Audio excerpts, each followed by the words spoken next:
ये आप सभी लोग लाइव आ चुके हैं और आप सभी को पता है कि क्लास 12 की मैथमेटिक्स के अंतर्गत हम अनसॉल्व पेपर सॉल्व करा रहे हैं, जिसमें जो सेट नंबर 3 था इसका मैंने क्वेश्चन नंबर 3 जो है कल की क्लास में सॉल्व करा दिया था।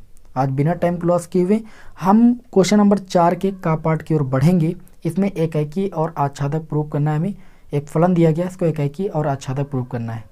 एकाकी आच्छादक प्रूव करना आप सभी को आता भी होगा। एकाकी प्रूव करना मैंने कई बार बताया और आपके बोर्ड एग्जाम में देखिए एकाकी आच्छादक ही बचा हुआ है, क्योंकि 30% का सिलेबस में जो लेस हुआ है तो बाकी आपका हट गया है। एकाकी प्रूव करना सीख लीजिए, आच्छादक प्रूव करना सीख लीजिए, ठीक है ना। बहुत ही इंपॉर्टेंट क्वेश्चन होता है आपके बोर्ड एग्जाम की दृष्टि से, तो इस बार बहुत ज़्यादा इंपॉर्टेंट है। तो चलिए भाई क्लास को शुरू करते हैं। और जो विद्यार्थी चैनल पर नए हैं चैनल को सब्सक्राइब कर लें। और मैंने अनसॉल्व पेपर के सोल्यूशन की प्लेलिस्ट बना दी है, ठीक है। लिंक आपको इस वीडियो के डिस्क्रिप्शन में मिल जाएगा, कर सकते हो आप प्लेलिस्ट ओपन करके, जो भी आपकी क्लास रहेगी उसको आप कर सकते हो। चलिए भाई वीडियो को आप सभी लोग शेयर भी कर दीजिएगा अपने मित्रों को। और शुरू करते हैं आज की क्लास को। चौथे का पार्ट। चौथे के का पार्ट में देखिए मैं सबसे इसको आसान तरीके से बताएंगे। आपको दिया गया है कि यदि फलन F such that Q to Q संबंध एफ एक्स इक्वल टू दिया गया है 3x-4 और x से क्यों लिखा है परिभाषित है, मतलब कहने का मतलब ये क्यों जो है कि आपकी परमेय संख्या है। तो सिद्ध कीजिए कि f एकाकी आच्छादक फलन है जहाँ क्यों परमेय संख्याओं का समुच्चय है, ठीक है ना। क्यों को यहाँ पर परमेय संख्या बोला गया है। एफ एक्स इक्वल टू आपको दिया गया है, क्या दिया गया है, एफ एक्स इक्वल टू आपको दिया गया है 3x-4। देखिए मैं सबसे आसान आपको बताता हूँ। किसी फलन को एकाकी प्रूव करना होता है तो क्या करते हैं हम, उनके फलन की वैल्यू को इक्वल दिखाते हैं। fx1 बराबर fx2 दिखाएंगे। तो यहाँ पर देखिए fx बराबर 3x-4 दिया गया, तो fx1 की वैल्यू हो जाएगी 3x1-4 और fx2 की वैल्यू हो जाएगी 3x2-4। मतलब उनके फलन की वैल्यू को इक्वल दिखाते हैं। यदि इनके अवयव बराबर हो जाते हैं तो वह फलन एकाकी हो जाता है, सबसे सिंपल है।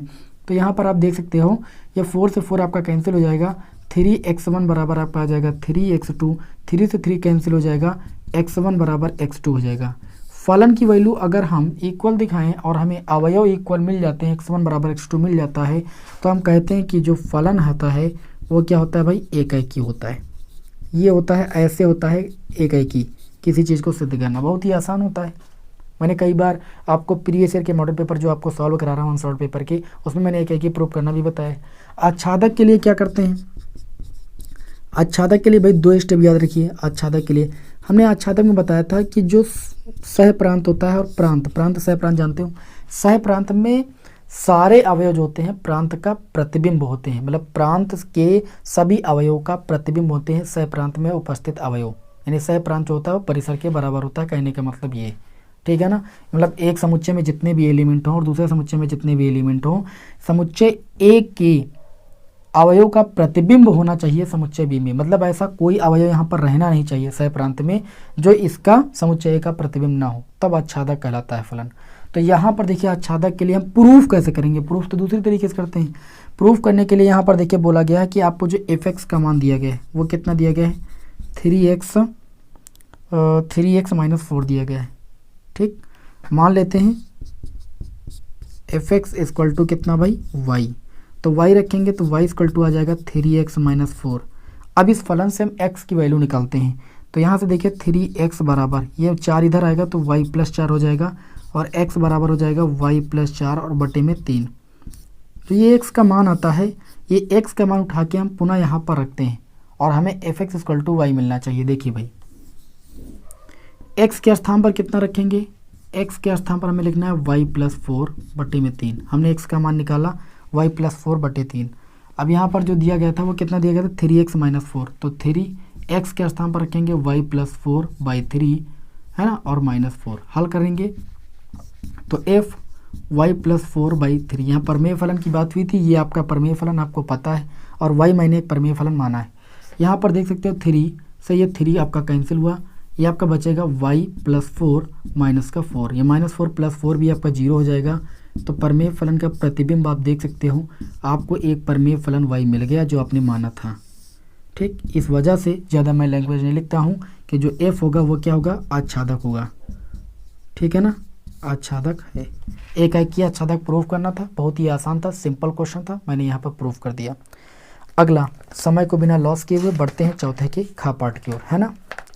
देखिए 2 नंबर का क्वेश्चन है। अब क्या आप 1.5 2.5 पन्ने का तो लिखोगे नहीं, जितना मेन है उतना मैंने आपको बता दिया। दूसरे का खा पार्ट आपको क्या दिया गया है, एक सदिश दिया गया है वेक्टर ए, इसका मान दिया गया है 2i cap plus 3j cap है ना, और प्लस का 2k कैप ये दिया गया है, और एक वेक्टर बी दिया गया है।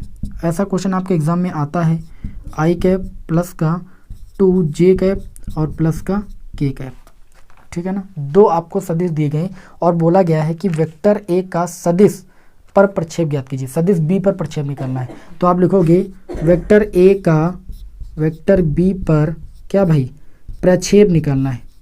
तो जिस पर देखिए प्रक्षेप, जब एक सदिश का दूसरे सदिश पर प्रक्षेप निकालना होता है तो क्या करते हैं, vector A dot vector B लिखते हैं, और अपान में जिस पर प्रक्षेप निकालना होता है उसका यहाँ पर हम क्या करते हैं भाई, माड निकालते हैं। अगर बी से ए पर निकालना होता है तो माड भी ए जो है नीचे लिखा जाता है। वेक्टर ए से वेक्टर बी पर प्रक्षेप निकालना तो वेक्टर बी का माड जो है नीचे लिखेंगे। डॉट प्रोडक्ट करना आप सभी लोग जानते हो।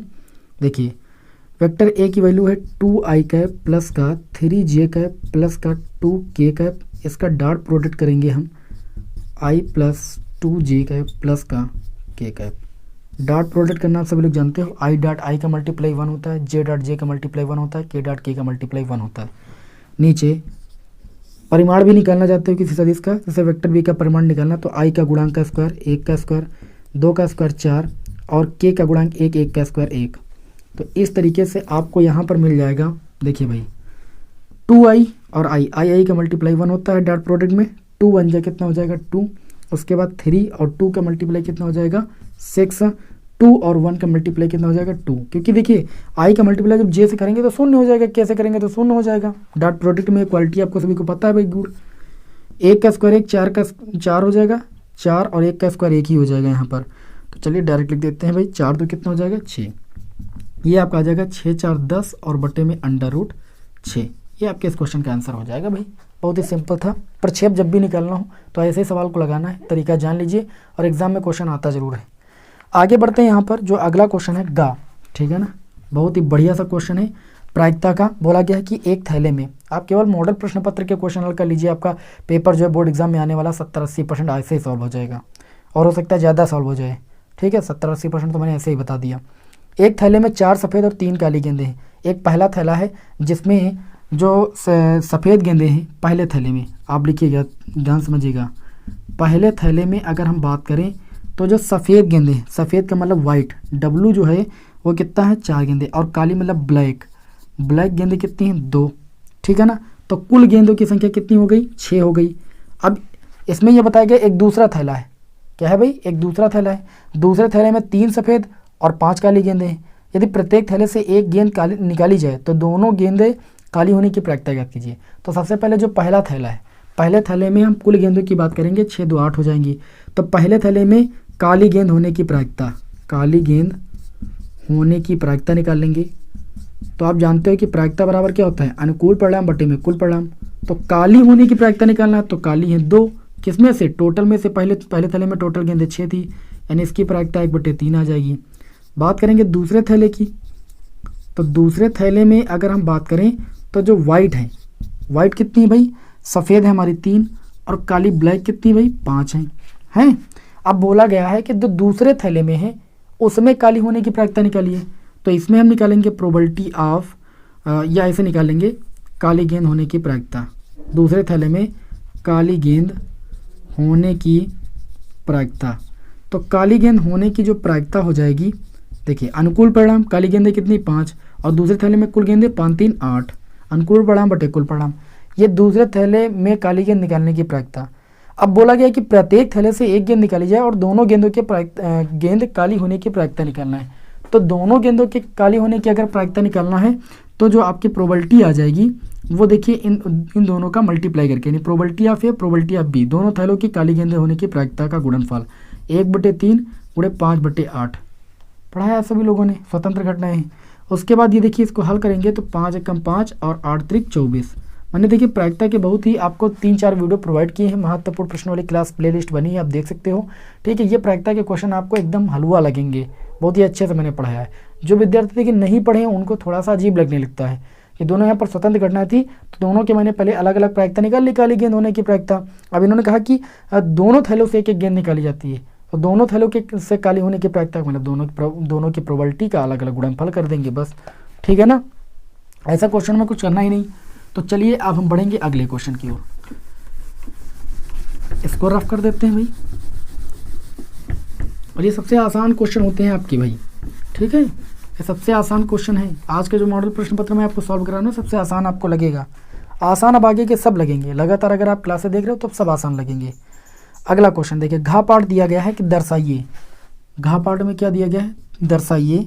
समाकलन करना है e की पावर x, और दिया गया है 1 + x, और अपान में दिया गया है cos स्क्वायर और ब्रैकेट में x इंटू में e की पावर x और dx। इसका समाकलन करना है। अब देखिए ऑप्शन में दे दिया गया है आपको, ठीक है। आपको ऑप्शन देखकर टिक करना है, इसको पूरा सॉल्व कराने की जरूरत नहीं है। अब आप इतना दिमाग लगाइए कि अगर यहाँ पर हम मान लें x इंटू ई की पावर x बराबर t, और इसका अवकलन करेंगे तो x छूटेगा, e की पावर x का अवकलन e की पावर x, फिर e की पावर x छूटेगा, x का अवकलन x के रिस्पेक्ट में 1, और t का करेंगे x के रिस्पेक्ट में dt/dx हो जाएगा। e की पावर x कॉमन ले लेंगे तो ये x + 1 हो जाएगा, और बराबर हो जाएगा dt अपान में dx। अब ये पूरा फलन जब चेंज करेंगे ना, तो देखिए e की पावर x 1 + x, dx के स्थान पर हम लिख सकते हैं dt। अब देखिए dx इधर लेकर आओगे तो, और ये हो जाएगा cos स्क्वायर, आपने इसको t माना, cos square t, 1/cos square t कितना हो जाएगा, sec स्क्वायर t, और ये हो जाएगा dt। sec स्क्वायर t का समाकलन कितना होता है, tan t + c, और t किसको माना था वो वैल्यू रख दूँ, t आपने माना था x e की पावर x को, और प्लस c। ऑप्शन चेक कर लो, जो हो आपका आंसर हो जाएगा। आपका हो जाएगा option number second, tan x e की पावर x + c। सबसे आसान क्वेश्चन था। अब बढ़ेंगे 5 नंबर वाले प्रश्न पर। 5वें का पार्ट देखेंगे। 5 नंबर वाला प्रश्न है, लिखा है कि समाकलन कीजिए। जिसका समाकलन करना होता है सबसे पहले उसको i के बराबर मानते हैं। समाकलन करना है, लिमिट 0 से π/2 दिया गया है ना, यहाँ x/2 लिखा हो, गलत है, π/2 होगा। ये आपका है sin x minus cos x, और अपान में कितना है भाई 1 + sin x इंटू में cos x। कभी कभी 2-3 लाइन के क्वेश्चन आपके एग्जाम में रख दिए जाते हैं 5 नंबर में, ठीक। तो आप कंफ्यूज मत होना, बहुत ही आसान भी हो सकते हैं प्रश्न।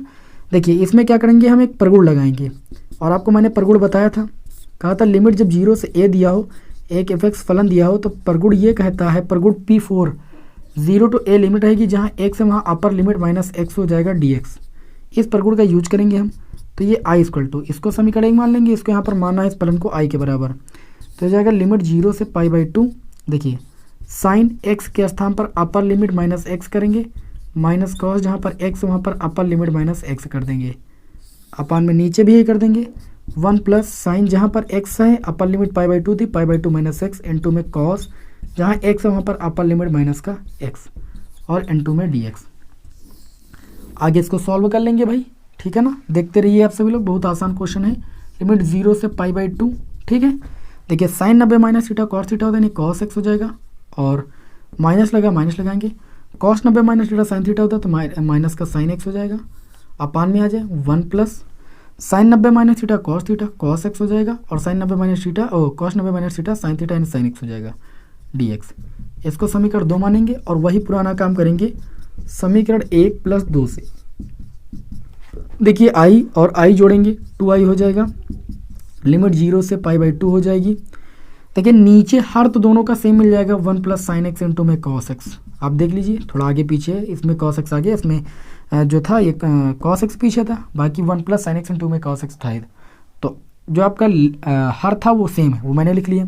अब जब sin x - cos x में हम जोड़ेंगे कितना, cos x - sin x, तो ये आपका पूरा 0 हो जाएगा। देखो यहाँ प्लस का cos x माइनस का cos x 0 हो जाएगा, माइनस का sin x प्लस का sin x 0 हो जाएगा, तो ऊपर अंश में हो गया 0, मतलब ये पूरा 0 हो गया। तो यहाँ से आप देखोगे तो 2i = 0, मतलब जो आपका समाकलन का मान आएगा वो आपका कितना आ जाएगा 0, ठीक है ना। तो इस तरीके से ये क्वेश्चन आपका भाई सॉल्व हो गया। अब हम बढ़ेंगे 5वें के खा पार्ट की ओर, है ना। चलिए भाई इसको रफ करते हैं और 5वें के खा पार्ट को देखते हैं। देखिए क्वेश्चन कितनी आसान तरीके से सॉल्व हो रहे हैं, बस आप क्लास को अंत तक करोगे तभी तो मजा आएगा। आप तुरंत छोड़ के बीच में चले जाओगे तो आपको लगेगा, बाद में लगेगा फिर समझ में नहीं आ रहा है। किसी चीज़ में आप समय दोगे तो वो आपको समझ में आने लगेगा, ठीक है ना। चलिए बढ़ते हैं। अगला क्वेश्चन जो खा पार्ट है वो तो मैंने आपको सॉल्व कराया है, फिर भी मैं आपको देखो हिंट दे रहा हूँ। यहाँ पर एक सारडिक दिया गया है, और सारडिक क्या दिया गया है 1 + a। अभी पिछले सेट में आया था ये क्वेश्चन, और मैंने आपको कई बार बताया कि अगर सेट में प्रश्न रिपीट हो रहा है तो मैं बार बार उसको नहीं बताऊंगा, हिंट दे दूंगा, बाकी आप आगे समझदार हो, ठीक। इसमें इस सारडिक का मान प्रूव करना है a b c, और ब्रैकेट में 1 + 1/a + 1/b + 1/c। मैंने कहा था कि स्टार्टिंग में प्रूव करने वाले क्वेश्चन सबसे आसान होते हैं, जो प्रूव करना हो उसके अकॉर्डिंग जो है रो रिडक्शन या कॉलम रिडक्शन मतलब पंक्ति संक्रिया या स्तंभ संक्रिया लगा दीजिए, क्वेश्चन प्रूव हो जाएगा। ABC लाना है तो सबसे पहले आप R1 से कितना कॉमन ले लो A, R2 से कितना कॉमन ले लो B और R3 से कितना कॉमन ले लो C, उभयनिष्ठ लेने पर। उभयनिष्ठ लेना जानते हो कि नहीं जानते हो? चलिए उभयनिष्ठ ले लेते हैं। अब उभयनिष्ठ लेंगे तो यहाँ से आपका कितना आ जाएगा देख सकते हो, R1 से A उभयनिष्ठ लेंगे और उभयनिष्ठ तीनों से ले रहे हैं ABC, तो ABC बाहर हो जाएगा। अब R1 से A उभयनिष्ठ लेंगे तो 1 + 1/A हो जाएगा। देखिए यहाँ तो A मिल गया 1 हो जाएगा, और यहाँ 1 में नहीं मिला तो 1/A हो जाएगा, यहाँ पर नहीं मिला 1/A हो जाएगा, यहाँ पर नहीं मिला 1/A हो जाएगा। R2 जो दूसरी रो से B कॉमन ले रहे हैं तो 1/B हो जाएगा जहाँ 1 है, और इसमें 1 + 1/B हो जाएगा और ये 1/B हो जाएगा। यहाँ से C कॉमन ले रहे हैं तो 1/C और 1 + 1/C, इस तरीके से हो जाएगा। तो हमारा जो प्रूफ करना था आधा हो चुका है। अब लाना है 1 + 1/A + 1/B 1/C। हम क्या करेंगे, अगर हम R1 + R2 + R3 जोड़ दें, ठीक है, तो अगली संक्रिया लगाएंगे, R1 के लिए निकालेंगे R1 + R2 + R3 से, ये संक्रिया लगाएंगे तो हमें मिल जाएगा ABC, ठीक है ना, 1 + 1/A + 1/B + 1/C। जोड़ लिया मैंने तीनों को। यहाँ पर भी जोड़ेंगे तो ये आपको मिल जाएगा 1 + 1/A + 1/B + 1/C, ठीक है। ज़्यादा उधर तो नहीं जा रहे, दिखाई नहीं पड़ा होगा। फिर तीसरे में भी यही चीज़ आ जाएगा, ठीक है, आगे दिखाई पड़े या ना दिखाई पड़े आप समझ सकते हो। तीसरे में भी यही जोड़ेंगे तीनों को, 1 + 1/A + 1/B + 1/C हो जाएगा, और बाकी नीचे जो है उसको वैसे का उतार लेंगे, वैसे 1/B 1/B 1/C 1/C और 1 + 1/C, ठीक है ना। अब देखिए R1 से आप क्या करोगे भाई, कॉमन ले लोगे। कौन से क्या कॉमन लोगे, 1 + 1/A 1/B 1/C, ये इतना कॉमन लोगे, प्लस में लिखा है तो ये 1 1 1 हो जाएगा। पूरी ऊपर वाली रो में 1 1 1 हो जाएगा। जो प्रूव करना था वो तो आ चुका है। अब जब ऊपर वाली रो में 1 1 1 3 बार हो जाएगा तो बस कुछ नहीं करना, 2 0 बना लेना बस, ठीक है। C2 को C1 से घटा देना और C3 को C1 से घटा देना, 2 0 बन जाएंगे, प्रसार कर देना, 1 आएगा प्रसार करने पर, और 1 का मल्टीप्लाई इससे करोगे, बस जो प्रूव करना था वही आ जाएगा। पिछले सेट में बताया, बहुत आसान है और मेरी बात को समझ भी गए होंगे उम्मीद करता हूँ, क्योंकि मैंने प्रूव तो कर ही दिया। R1 से कॉमन ले लो, जो प्रूव करना था आ गया, बाकी आपको प्रसार कर देना, उसका मान 1 आना चाहिए, बस आपका क्वेश्चन हल हो गया, ठीक है ना। चलिए भाई आगे बढ़ते हैं। भाई फालतू का देखिए समय ज़्यादा लॉस करेंगे तो फिर सारे सेट हल कराना है, कैसे काम चलेगा भाई। एक बार सॉल्व करा चुके हैं, पीछे जाकर देख सकते हो प्लेलिस्ट बनी हुई, ठीक है, सेट आप पढ़ लीजिए भाई। ये सारे क्वेश्चन अगर करा चुके हैं तो आप पीछे आगे कर सकते हो। चलिए इसको रफ करते हैं पूरा, है ना, और देखते हैं इस बार इस प्रश्न को पूरा ख़त्म करेंगे हम। देखते हैं 5वां चल रहा था हमारा, तो अब बढ़ते हैं भाई। इसमें बोला गया है कि एक समतल दिया गया है ना, समतल दिया गया है, क्या दिया गया है, समतल वेक्टर R N2 में 6i कैप माइनस का 3j कैप माइनस का कितना दिया गया, गलत हो गया क्या, 3j कैप माइनस का 2k कैप दिया गया है, और प्लस का 1 = 0। इसको देखिए ऐसे लिख सकते हो, वेक्टर R और 6i कैप माइनस का 3j कैप माइनस का 2k कैप, और ये 1 उधर जाएगा -1। इसमें बोला गया कि मूल बिंदु से डाले गए लंब की लंबाई सदिश की दिक् कोसाइन ज्ञात कीजिए। चलिए भाई देखते हैं, मूल बिंदु से डाले गए लंब की लंबाई और क्या निकालना है, सदिश की दिक् कोसाइन मतलब दिक् कोज्या निकालना है। ये माइनस इधर आ जाएगा, वेक्टर R², इन तीनों में माइनस कॉमन ले लें अगर, तो 6i क्या हो जाएगा बताइए आप, माइनस का हो जाएगा कि नहीं, और माइनस का 3j ये प्लस का 3j कैप हो जाएगा, और माइनस का 2k कैप प्लस का 2k कैप हो जाएगा, = minus minus minus cancel, vector R और ये माइनस का 6i कैप प्लस का 3j कैप प्लस का 2k कैप = 1 हो जाएगा। ये आप अगर यहाँ पर देखें, अब आपको करना क्या है, यहाँ पर जो इसके द्विक कोसाइन है इसका क्या करोगे आप, पहले परिमाण निकालोगे, ठीक है ना। जैसे यहाँ पर हम मॉड निकालेंगे, ठीक है, क्या निकालेंगे, इसका जो है एकक सदिश का मान निकालेंगे, परिमाण मतलब मॉड निकालेंगे इस सदिश का, तो इस सदिश का परिमाण कितना आएगा बताइए, √, 6 का स्क्वायर 36, 3 का स्क्वायर 9 और 2 का स्क्वायर 4, ये आ जाएगा √49। √49 का मान 7 से हम पूरी समीकरण को भाग दे देंगे, 7 से समीकरण को भाग देने पर तभी हमें द्विक कोसाइन मिलेंगे। ये आपकी इच्छा तो अलग अलग निकाल सकते हो। देखो ये आपका हो गया, ये आपका रूप हो गया वेक्टर R × में n कैप = d के रूप का, ठीक है ना। एन कैप यहाँ पर क्या है भाई, यहाँ पर इसमें प्रश्न में पूछा गया था कि मूल बिंदु से डाले गए लंब इकाई सदिश की द्विक क्वेश्चन निकलिए। तो लंब इकाई ये आपका आ चुका है भाई, ये लंब इकाई आपका आ चुका है। लंब इकाई यहाँ पर जो एन कैप है, यहाँ पर आप लिख सकते हो, जहाँ एन कैप ऐसे समझा दे तो नहीं समझ नहीं पाओगे, लंब इकाई सदिश है, ये लंब इकाई सदिश है। ठीक, अब दिक् कोसाइन निकालना, चलो भाग भाग नहीं करते हैं, ठीक है। दिक् कोसाइन निकालना है तो दिक् कोज्या तो हम निकाल लोगे। ठीक, तो दिक् कोसाइन देखिए पहले क्या हो जाएगी, दिक् कोज्या को लिखते हैं और अपान में क्या करते हैं, इस पूरे का परिमाण निकालते हैं सदिश का। तो पूरे का परिमाण अभी मैंने निकाला, 6 का स्क्वायर 36, 3 का स्क्वायर 9 और 2 का स्क्वायर 4, 36 9 45 4 49 49 अंडर रूट 49 हो जाएगा, यानी -6 बटे कितना आ जाएगा, 7 आ जाएगा। ठीक है ना। और इसका कितना आ जाएगा, 3 बटे आपका 7 आ जाएगा और तीसरे का 2 बटे 7 आ जाएगा। अब इसी को हम ऐसे लिख देते, वेक्टर आर और माइनस का 6i अपान में under root 7 plus 3j upon में under root 7 plus 2k cap upon में under root 7 equal to 1 upon under root 7। बस, और सॉरी मुझसे गलती हो रही है, अंडर रूट 49 का मतलब 7। ठीक, यहाँ पर 7 लिख देते बस। अब ये आपका लिख गया था जो प्रश्न में पूछा गया। इसमें पूछा गया कि लंबवत मात्रक इकाई सदिश ज्ञात कीजिए, लंबवत मात्रक इकाई सदिश हो गया आपका यहाँ पर एन कैप के रूप में। ठीक है ना, मात्रक की इकाई सदिश का मतलब जो परिमाण उससे भाग कर देना, मैंने भाग कर दिया, सीधी सी बात। ठीक है ना। तो दिक् कोसाइन आपके आ चुके हैं। दिक् कोसाइन पहला माइनस का कितना हो जाएगा, 6 बटे 7, दूसरा 3 बटे 7 और 2 बटे 7। सिंपल था क्वेश्चन, ज़्यादा कठिन नहीं था। ठीक है ना। तो थोड़ा बहुत अगर आप नहीं जानते हैं तो पहले इनके सूत्रों को समझ लीजिए, 3D में क्या क्या है। ठीक है, ये आपका होता है vector R into N cap equal to D, जहाँ वेक्टर एन कैप लंब इकाई सदिश होता है आपका। ठीक है, जो कि आप देख सकते हैं vector R into N cap equal to D के रूप का बन गया है। ओके, चलिए भाई आगे बढ़ते हैं। अगला एक क्वेश्चन इसमें आया हुआ है कि vector A plus vector B और vector A minus vector B में से प्रत्येक के लंबवत मात्रक सदिश निकालिए भाई। ठीक है, इसको रफ करें। चलिए, लंबवत मात्रक सदिश का मतलब समझते हो, पिछले ही अभी सेट में ये प्रश्न आया हुआ था। देखिए यहाँ पर दिया गया है, वेक्टर ए का मान दिया गया है, कितना दिया गया है, आई कैप प्लस का जे कैप और प्लस का के कैप दिया गया है। और वेक्टर बी का मान आपको दिया गया है, कितना दिया गया है, आई कैप प्लस का 2j कैप और प्लस का के कैप, 3k कैप, कितना दिया गया, 3k कैप। अब बताया गया है कि पहले vector A plus vector B का मान निकालिए। ये तो आप आसानी से के साथ कर सकते हो, आई 2i कैप, जे और 2j कितना हो जाएगा, 3j कैप, के और 3k कितना हो जाएगा, 4k कैप। फिर निकालना है vector A minus vector B, घटा के निकालना है ना। तो चलिए, i से i घटाएंगे 0i कैप बचेगा, j से 2j को घटाएंगे माइनस का j कैप बचेगा, k से 3k कैप को घटाएंगे तो माइनस का 2k कैप बचेगा। अब बताया गया इन दोनों के लंबवत इकाई सदिश निकालना है। लंबवत इकाई सदिश एन कैप बराबर, मैंने अभी पिछली क्लास में सूत्र बताया, vector A cross vector B. ठीक है ना, vector A cross vector B upon में क्या होता है भाई, oh sorry, vector A cross vector B और अपान में वेक्टर ए क्रॉस बी का माड़, ये तो होता है vector A cross vector B, है ना, और अपान में mod vector A cross vector B.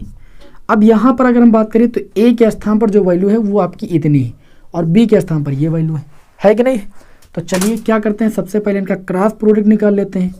Vector A plus vector B का हम क्या करेंगे भाई, क्रॉस प्रोडक्ट निकालेंगे vector A minus vector B से। क्रॉस प्रोडक्ट निकालना आप सभी को बहुत आसानी से आता है, आई जे के लिखेंगे, आई का गुणांक 2, के का गुणांक 3, जे के का गुणांक 4, फिर आई का गुणांक 0, जे का गुणांक -1 और के का गुणांक -2। तो इस तरीके से यहाँ पर आपको मिल जाएगा आई, कैंची गुणा करेंगे, देखिए ये कॉलम ये रो छोड़ देंगे, 3 दूनी 6 -6 माइनस 4 एकम 4 -4 और माइनस सूत्र वाला +4 हो जाएगा। फिर माइनस जे कैप लेंगे, जे कैप जब लेंगे तो हमारा दूसरा कॉलम छूटेगा, पहला रो 2 दूनी -4 माइनस सूत्र वाला 0 4 का गुणा 0 प्लस के कैप लेंगे तो कॉलम ये छूटेगा और रो छूट जाएगी, 2 एकम -2 माइनस 3 शून्य 0 हो जाएगा। तो इस तरीके से -6 + 4 माइनस का 2 बचेगा, माइनस का 2i कैप और -4 और माइनस जे आपका कितना हो जाएगा, प्लस का 4j कैप और के ये माइनस का 2k कैप हो जाएगा। इस तरीके से ऊपर वाली वैल्यू आ गई। परिमाण निकालेंगे, vector A plus vector B, है ना, और cross vector A minus vector B, जो भी सदिश आया इसका परिमाण निकालेंगे। परिमाण निकालने के लिए हम अंडर रूट लगाते हैं, आई के गुणांक का स्क्वायर 2 का स्क्वायर कितना हो जाएगा 4, माइनस 2 का स्क्वायर 4, और 4 का स्क्वायर कितना हो जाएगा 16, और 2 का स्क्वायर कितना हो जाएगा 4, ये आ जाएगा 4 4 8, अंडर रूट कितना आ जाएगा 24 आ जाएगा। सबसे सिंपल है। अब इकाई सदिश निकालना है, हमने अभी आपको सूत्र बता दिया, एन कैप इक्वल टू, ये आप देख सकते हो कितना आया क्रॉस प्रोडक्ट आया, माइनस का 2i कैप प्लस का 4j कैप प्लस का माइनस का 2k कैप, और अपान में अगर आ जाएं तो इसका परिमाण कितना आ चुका है अंडर रूट 24। बस यही आपका हो जाएगा आंसर। सबसे आसान था भाई, ठीक है ना। अब इसमें एक चा पार्ट आता है, इसमें बोला गया है कि सिद्ध कीजिए कि दी गई तिर्यक ऊंचाई और महत्तम आयतन वाले शंकु का अर्ध शीर्ष कोण tan इनवर्स √2 होता है। अभी इस क्वेश्चन को मैंने बहुत ही जल्द सॉल्व कराया है, आपने नहीं देखा है तो उस वीडियो का लिंक मैं आपको इस वीडियो के डिस्क्रिप्शन में दे रहा हूँ, आप देख लीजिए जाके। मैंने 2 प्रश्न सॉल्व कराया, सबसे पहला प्रश्न यही सॉल्व कराया है, tan इनवर्स √2 कैसे होता है, ठीक है ना। तो आप इस वीडियो को देख लीजिए जाके। और आज की क्लास हम थोड़ा छोटी रखेंगे, मैंने आपको कल ही बताया था थोड़ा सा मेरा स्वास्थ्य सही नहीं है, लेकिन मैं रेगुलर क्लास आपको प्रोवाइड कर रहा हूँ, तो मैं एब्सेंटी नहीं कर रहा हूँ आपके लिए, ठीक, ये अच्छी बात है आप लोगों के लिए भी। और नेक्स्ट क्लास में सोचेंगे क्लास थोड़ा बड़ी रखें और मॉडल प्रश्न पत्र को पूरा सॉल्व कर दें, ठीक है ना। क्लास ये कैसी लगी कमेंट बॉक्स में हमें ज़रूर बताइए। नेक्स्ट वीडियो में मैं आपको मिलता हूँ आगे के प्रश्नों के साथ। जय हिंद, वंदे मातरम।